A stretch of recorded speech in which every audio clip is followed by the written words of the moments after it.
This is our new home. Let me explain why we decided to move here. So back in February 2019, my wife and I made the decision to move to France. This used to be our neighborhood. We had spent nearly 10 years together in Sydney, Australia, and whilst we loved it, especially the people, coffee, and the weather, we were ready for some changes. The main reason behind this was the fact that we wanted to buy a house, which is pretty common when you hit 30, I guess. We had been renting apartments for a decade together.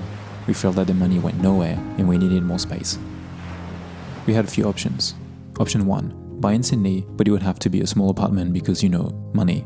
Option 2, buy a house, 2 to 3 hours from Sydney, but then we would be away from friends and family and it would still cost quite a bit.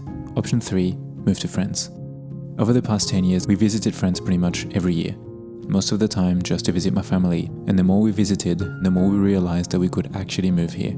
First of all, because I'm French, and most importantly, because we could have a life that would offer more opportunities aligned with what we wanted to do with our future. We are fortunate enough that our line of work, which is filmmaking, photography, and illustration, allows us to relocate pretty much anywhere. From the time we made the decision to us actually being here, 18 months passed. We got engaged, we got married, a global pandemic happened, I went to Antarctica for work and got stuck on a boat for 3 weeks, and we spent a ridiculous amount of money shipping our stuff, and even our cat. Now, moving overseas isn't an easy thing to do by any means. It is expensive, stressful, exhausting, and trying to do it in the middle of a pandemic, well, it doesn't help. I had done it twice previously, the first time from France to Australia in 2010, and the second time in 2015 when we lived in New Zealand for 3 months. This time though was by far the toughest. In 10 years you accumulate a lot of things. How much? This much. And you also forge friendships and relationships that are hard to leave behind. We spend so much time in front of our computer and phone screens, and we often need breaks from it. And Sydney, whilst being a lovely city to live in, didn't allow us to rest and recharge the same way we could in the mountains. For years we traveled the world to hike, experience the cold, and to spend time in the mountains.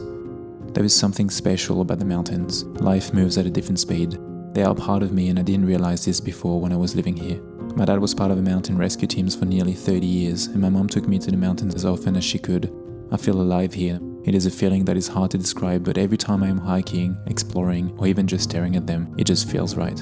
We're also a bit older and want different things in our life now, and we know that being in a quiet spot with a bit of space will help in achieving what we want for ourselves. If there is one thing that the pandemic taught us, was that in the end, family, health, and doing what you truly want with your life is what is important. At the end of the day, home is where my wife is. We know that this will be a challenge and that there will be some ups and downs ahead, but this is what we wanted to do, and so we're doing it, and we are so excited for this next chapter in our lives. This is why the mountains.